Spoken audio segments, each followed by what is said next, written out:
Ave Maria, gratia plena, Dominus tecum, benedicta tu in mulieribus, et benedictus fructus ventris tui, Iesus. Sancta Maria, Mater Dei, ora pro nobis peccatoribus, nunc et in hora mortis nostrae. Amen. Let us begin our novena and our reflection today with the prayer Memorare. Remember, O most gracious Virgin Mary, that never was it known that anyone who fled to thy protection, implored thy help, or sought your intercession was left unaided. Inspired with this confidence, I fly unto thee, O Virgin of Virgins, my Mother. To thee do I come, before thee I stand, sinful and sorrowful. O Mother of the Word incarnate, despise not my petitions, but in thy mercy hear and answer us. Amen. Hail Mary, full of grace, the Lord is with you. Blessed are you amongst women, and blessed is the fruit of your womb, Jesus. Holy Mary, Mother of God, pray for us sinners, now and at the hour of our death. Amen. Mary, help of Christians, pray for us. In the name of the Father, and of the Son, and of the Holy Spirit. Amen.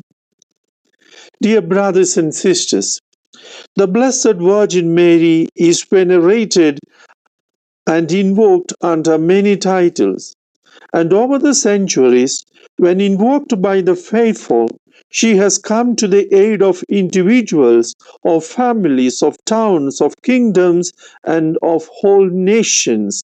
That is why this famous prayer says, "Never was it known that anyone who fled to thy protection, implored thy help, or sought your intercession was left unaided."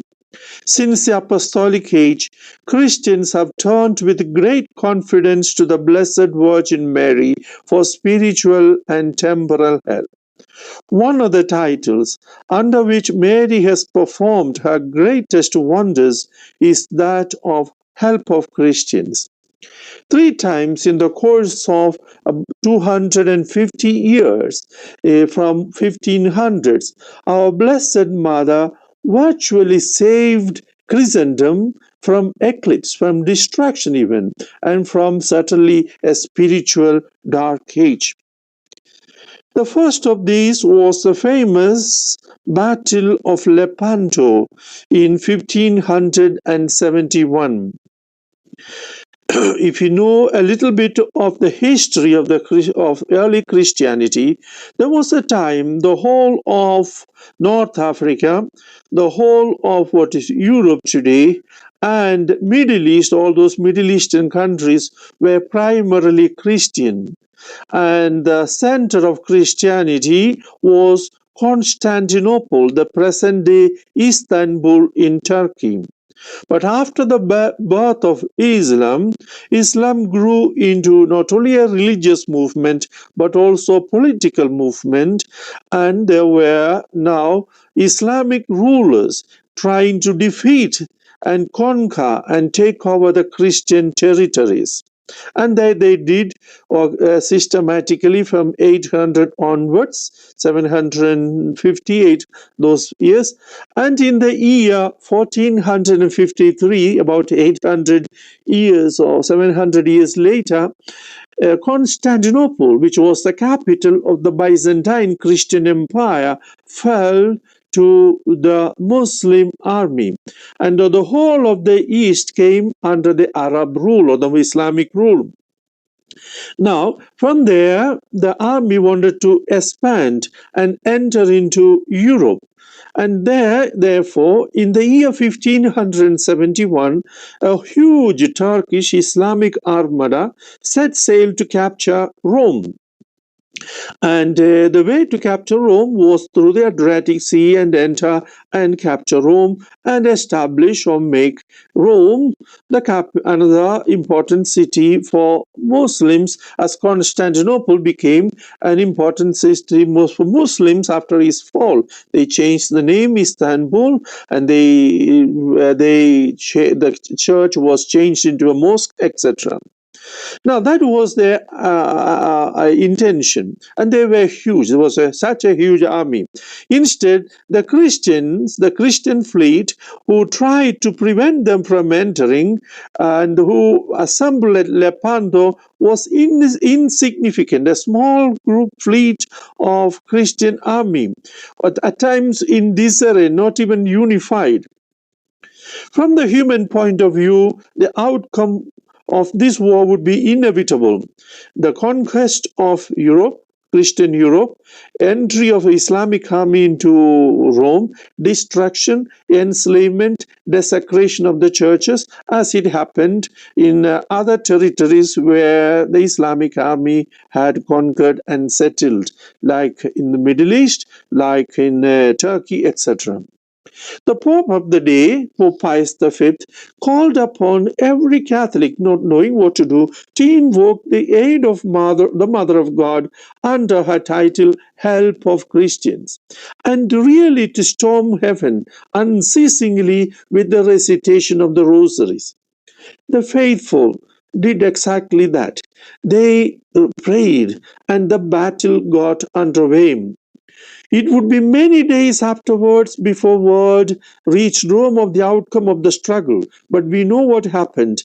On that great day, 7th October, suddenly the wind changed. The direction of the wind changed, and both the fleet of ships who were firing at each other huge cannons, because now the winds changed, the gunpowder and the smoke with that blew into the eyes of the Ottoman army, the Turkish army, and they could not see, they could not anymore direct their cannons, and in that confusion, the Christian army was able to make a breakthrough and defeat the Islamic army. That was on the 7th of October, 1571. And the Pope later proclaimed that day, 7th of October, as the day to honor our Blessed Mother with the feast of the Most Holy Rosary. And on that year, 1571, the same Pope, Pius V, decided to insert the title Help of Christians in the Litany of the Blessed Virgin Mary, the Litany of Lepanto, in thanksgiving to Our Lady for the victory of the inferior Christian fleet over the large Muslim Turks at that Battle of Lepanto. And that is the first instance when our Blessed Mother, invoked under the title Help of Christians, intervened to save a whole Christian population. The second great battle took place in 1683. This time it was a battle for the Christian city of Vienna. Again, another attempt by the Arabic Islamic powers to conquer Christian Europe and establish the Islamic rule there, as they had earlier done, as I said, in the Middle East and North Africa. The new threat came in 1683 when an army of 200,000 Turks faced an army of 30,000 Christians who were within the city of Vienna.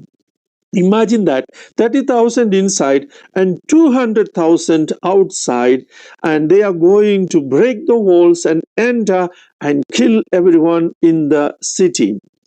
And it was clear Vienna would fall and the Islamic army would take over, as it had taken over the other East European countries. This huge army surrounded and besieged Vienna. Once again, by human standards, the situation was hopeless. The Christian army was outnumbering 1 is to 7. When the reigning Pope, Blessed Innocent the 11th, saw the predicament of the Christian forces and saw the danger, once again he commended the Christian cause to Our Lady Help of Christians and requested the whole Christian people to recite her rosary. The battle for Vienna began on the birthday of Our Lady, that is September the 8th, and raged on for 4 terrible days. Now, another army, Christian army from Poland, decided to come to their help. That was also a small army. And this Turkish army were not expecting that. They came under the King John III Sobieski of Poland, and there was a sudden attack now from behind onto the 200,000 strong Turkish army, and the battle ended on the 12th of September. A new feast to commemorate that was established, the feast of the Holy Name of Mary. The Turkish army was crushed, and at least until today, they have never made a real military threat to Christendom in that part of the world. However, others attempted. The secular governments, political people who had rejected in Europe the Christian identity.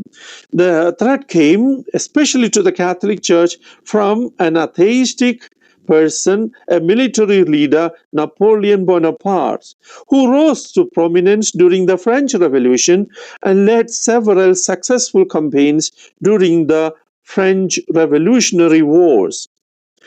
Now, he was a man of great ambition. He wanted to be an emperor. He declared himself the emperor and wanted to extend his influence, his control over the whole world. In that drive to establish control, and he knew the Bishop of Rome, the Pope, is an important person, his troop invaded Rome in 1796, and Rome fell. Rome fell to the army of Napoleon Bonaparte. 50 ancient churches in Rome were burned down, and the Pope, Pius VI that time, was taken away to France and imprisoned, and he died in prison from the effects of ill treatment. The forces of atheism triumphed God that day to an extent, temporarily, let us say. God was dead, they claimed. The Pope was dead when Pope Pius VI died in the prison, they said. But then in Rome, the remaining cardinals there gathered together and elected a new Pope, and he took the name Pius VII. And the anti-clerical newspapers of France made fun of this. And they said, not Pius VII, call him Pius the Last. They were clear the Catholic Church would disappear. And so, once the Pius VII was elected, Napoleon sent again his army, and he seized the Pope, kidnapped him, dragged him off to France, where he was imprisoned, suffering greatly in the hands of his anti-Catholic jailers. The whole of Europe was now subservient to Bonaparte, Napoleon Bonaparte. This despot wished to rule the world. With this in mind, he made a proposition to the Pope. He said, if you will show your approval to all that I am doing and crown me as the emperor, I will set you free. And when I have conquered the world, we shall rule together. I, its secular head, and you, its spiritual head, said the emperor, or Napoleon. The Pope only smiled at such vanity, pride, impudence.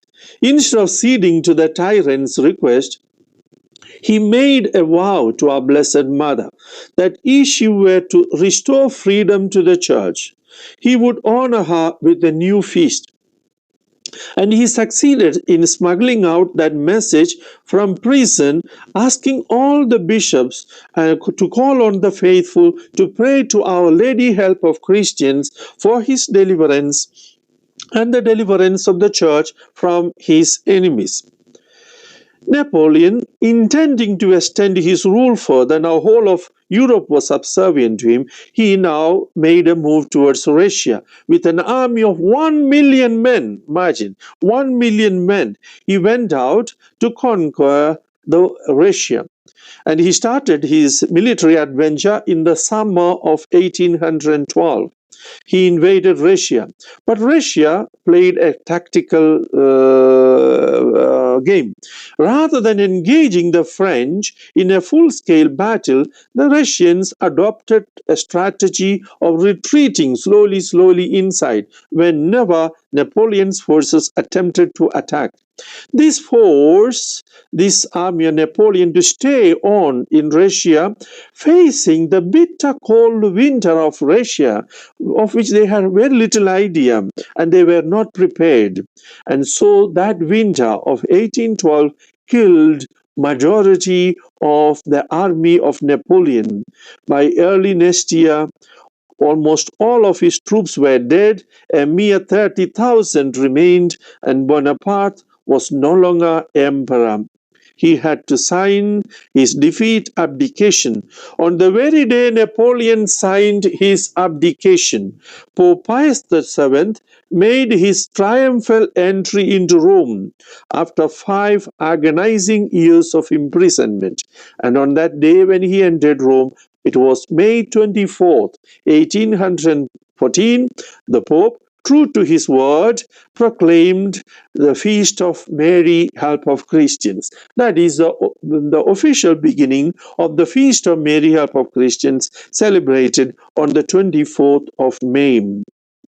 Now, those are just 3 key events in the history of the world and of the church in which our Blessed Mother intervened powerfully, successfully. She proved herself again and again that she is a help of Christian people. She is a help of Christian families. She is a help of every Christian. Now, let me take you further to reflect a bit on our current situation with the COVID-19. First and foremost, the events from the past show how God is not absent from history. He is very much present. He is also always present in it with his divine providence providing. And there is not a point or moment of created time in which he does not manifest both his divine justice and his divine mercy over all peoples. All the misfortunes that strike the nations over the course of their history are not by chance. They are not by accident. Their causes, the secondary causes, sometimes elude us, but it is certain that the origin of every evil permitted by God lies in the sin of man. It is sin that causes death. It is sin that causes suffering. Sin of man has a play, whether our sin, our personal sin, or sin of people who went before us, or our first parents. It is sin that causes all this. Therefore, one thing is certain, whatever be the secondary causes of COVID-19, in this case a virus from Wuhan or so, God is always the first cause, because he is still in the world acting. Everything depends on him. Nothing happens. Even the hair on the head cannot fall without him permitting, knowing.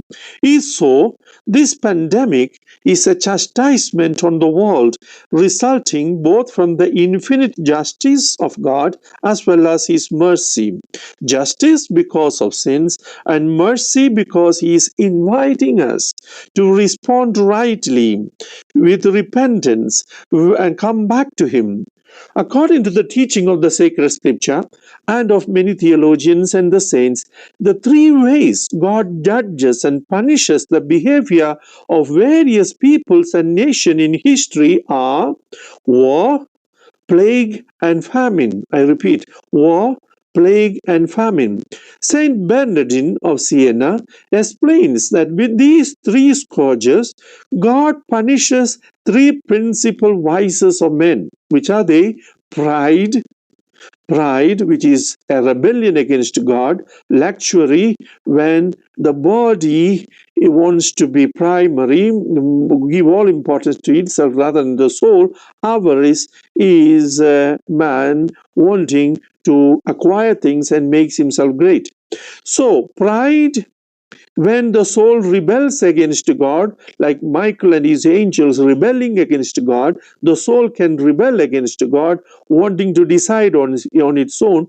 Luxury is when the body rebels against the soul or the spirit. The body wants primacy over the soul. Body wants to pleasures rather than taking care of the soul. And avarice, when the world, the created things, rebel against man, wanting to possess the heart of man, whether material things or whatever things, power, etc. So, war is the punishment for pride or the people. Epidemics are the punishment for their luxury, and famine is the punishment for their avarice. To an extent, the current pandemic is the punishment for us, human beings, making the body greater than the soul. In other words, going secularistic.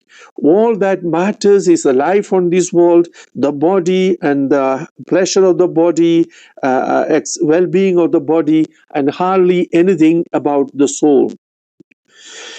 This is what the Christian tradition has always taught consistently, though these days, I hear different opinions, but I prefer to go along with the opinions that are found in the scriptures, in the fathers of the church, in the writings of the doctors of the church and the saints. What did they say when there were tragedies in human history? They always attributed them as punishments for human sins. Yet we must remember one thing. This punishment on the world or chastisement is not only an act of God's justice for our sins, but it is also an act of mercy. We might be surprised. Why? Because through it, God is not wanting to destroy us, but wanting to call us back to right relationship with Him. It is like a parent punishing the child in order that the child may stop doing what is wrong. So God is allowing this to happen through the virus, whatever it is, so that we may repent of our sins. We might give up our rebellion. We might give up our love for this world, and we might instead go on the path of conversion, of turning back to God, who is the author of everything. While learning to live with the COVID-19, we should not allow ourselves be overcome with fear. The only fear that we are called to cultivate is the fear of God. And the fear of God is cultivated in humility. All the other fears come from the fear of self-annihilation, the fear of self-destruction, or in other words, hidden pride. Usually, when the chastisement strikes, the demon, seeing his plans are being upset now, spreads the sense of terror, not only fear, terror among peoples, which is an antechamber of despair, because they know these people can despair and commit suicide, and then he has them. The wicked usually deny the existence of the catastrophe. They try to do things so that this can be overcome, as we see many of the secular governments trying to do. There is no mention of God. They have closed down the churches, etc. But they are saying we can resolve this ABCD. We must do all that is possible. But we must not forget that in the case of the chastisement of this sort, the first recourse is to God. The good people who understand that this is a chastisement that has arrived, but instead of seizing the opportunity for their conversion, for repentance, they are tempted to allow fear to overtake them. And that is not the correct Christian response. Instead, we are called to be partners of God, so that even this experience, this chastisement, this pandemic can turn out to be for our good.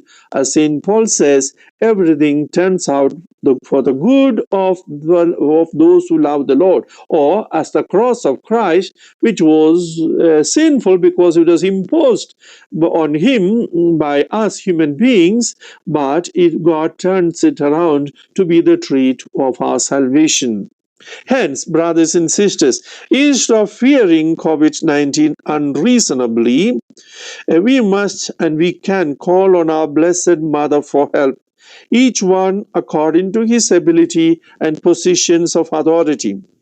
But all of us must do so with confidence in our Father, since she is the one through Jesus gave us Mary as our mother. And Mary is the help of Christians. He is the help of every person who seeks to know, love, and serve God. Just like in former times, former days, Mary came to the help of peoples. She would even in our own times would come to our help. Each must do according to do whatever is possible according to his or her sphere of authority and influence. Every one of us who are adults, we are first of all responsible for our adult life. And if so, we must first of all, before asking others to repent, we must repent of our sins and dedicate ourselves anew to Mary under whatever title that may be appealing to you during this Marian month of May. If you are a parent, a father, mother, you are responsible for your children. If they are minors, you are all the more responsible for them. And if they are already adults and have settled in their life, you are still to an extent responsible for them. You are responsible as far as possible for their holiness and for the salvation of your children, of your spouse. God does not want to see you alone in heaven. He wants to see you together with your family. And if so, you can, on their behalf, repent and amend for their sins. You can and you must consecrate them to our Blessed Mother. Consecrate your home to Mary, to help of Christians, or as I said, another title you might be using to honor her. In the year 1917, our Blessed Mother came to Fatima to announce that if the world continued to offend God, it would be punished through war. And the wars, the Greater War, the Second World War happened, famine, persecutions of the Church and the Holy Father, and that various nations will be annihilated. She hence called for prayer and penance for the consecration of then the communist Russia and for the first Saturday communions and prayers. Hence, there are many things that could be done following our Heavenly Mother's call. If you have responsibilities that the Holy Mother Church or the society has placed on you, or if you are a religious superior of a community, if you are a parish priest, if you are a bishop, if you are a counselor, if you are a governor, if you are a president, you have been entrusted a portion of the society to your pastoral or political or social care. You are responsible for that portion of human society according to the post and authority that you are wielding. There, you must lead the people to give primacy to God. To people, let people worship God as He should be worshipped. Consecrate your parish or the diocese or the country to Mary, to the Sacred Heart, as there were requests of this sort in the history of the world. And I'm very happy to see some of the political leaders in some countries of the world, they have consecrated their country to the heart of Jesus, or consecrated the country the Immaculate Heart. Some bishops have done so for their diocese. Parish priests can do their parishes, and the head of the family, the father of the family, can do it for the family. The religious superior of both men and women, they can do it for their community. We have great reasons for hope in our Blessed Mother, one of the great saints of the Church who experienced the power of Mary in his life and ministry, and who assisted to spread devotion to Mary under the title Immaculate Help of Christians, was Saint John Bosco. He was born a month before the institution of the feast, Mary Help of Christians, and had a great devotion to Our Lady under the title Help of Christians. Don Bosco founded the Salesians, the priests and the brothers, and named his congregation for women, the sisters, Daughters of Mary Help of Christians. Our Lady appeared to Don Bosco in 1844 and commanded him to build her a church under the title of Mary, Help of Christians, providing him with precise instructions for its construction. When work began, the saint could offer the contractor only 8 cents towards the total cost.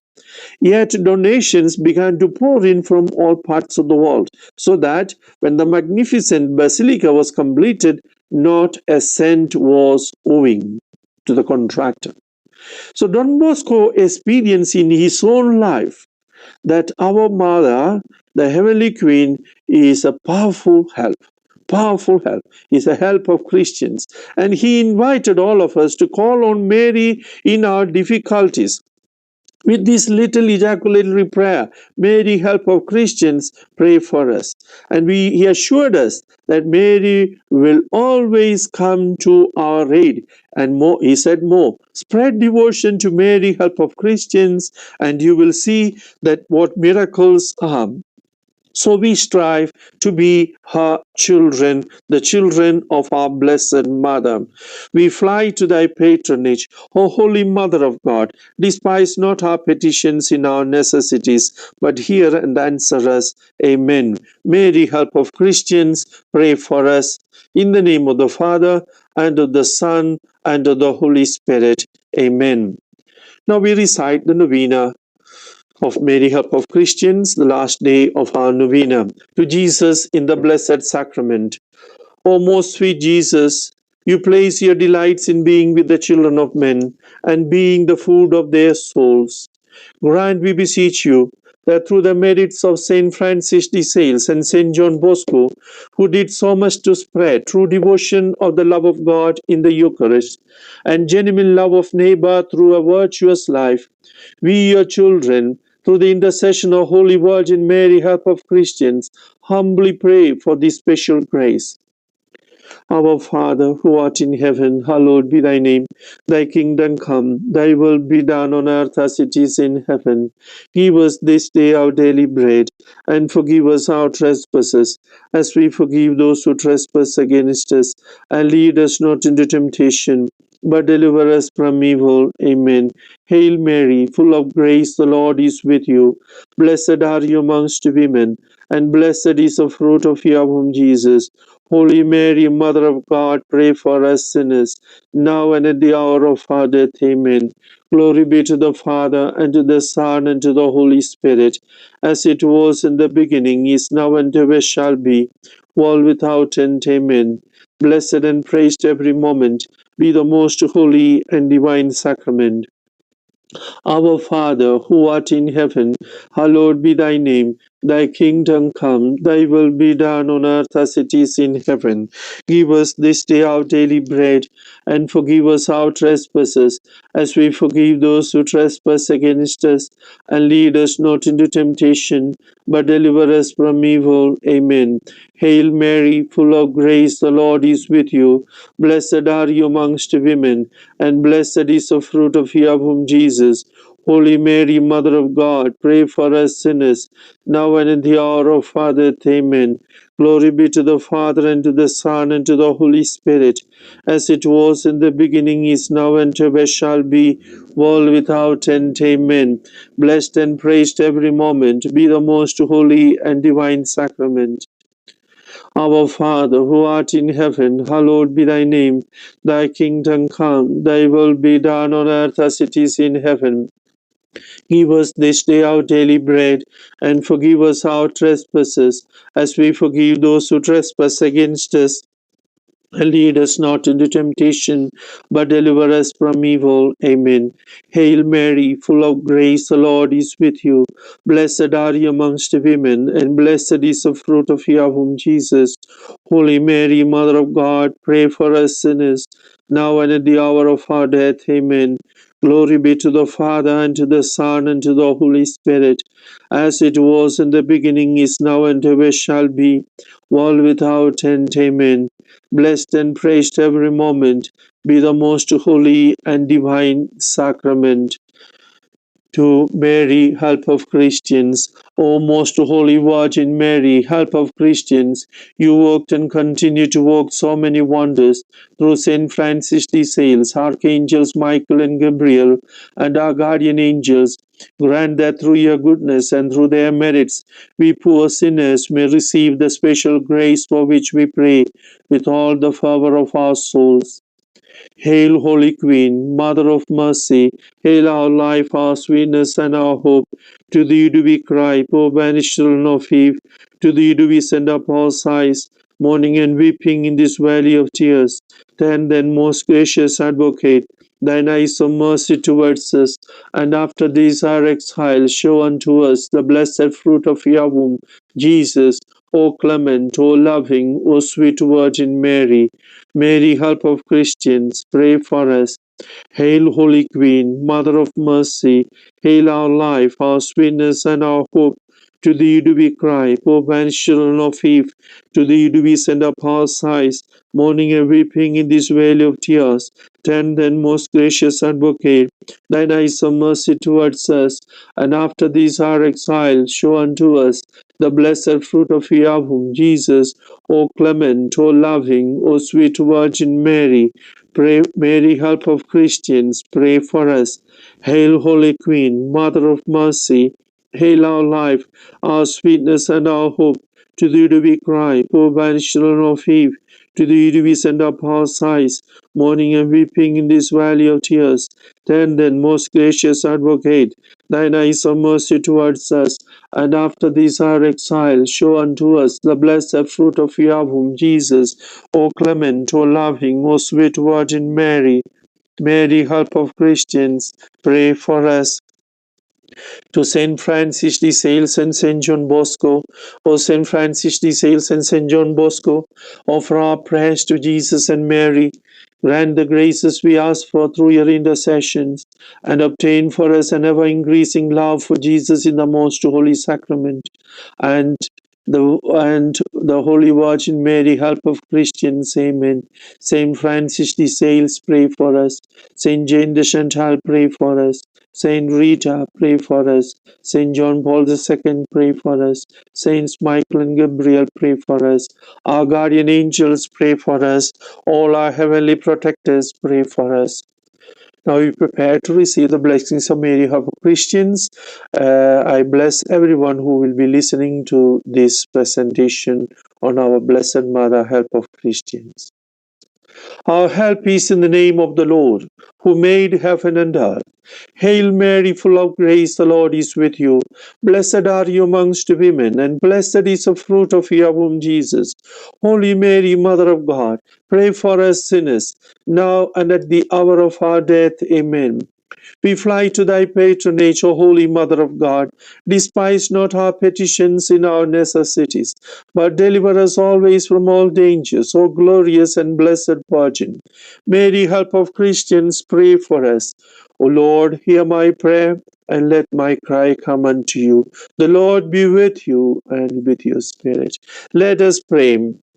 Almighty and everlasting God, who by the cooperation of the Holy Spirit did prepare the body and soul of the glorious Virgin Mother Mary to become a worthy dwelling place for your Son, grant that as we rejoice in her commemoration, we may by her loving intercession be delivered from present evils and from everlasting death, through Christ our Lord.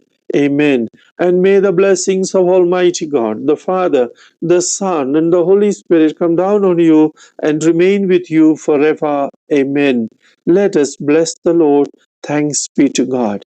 I wish everyone a very, very happy feast of our Blessed Mother, help of Christians, tomorrow, the 24th of May. Mater misericordiae, vita dulcinum,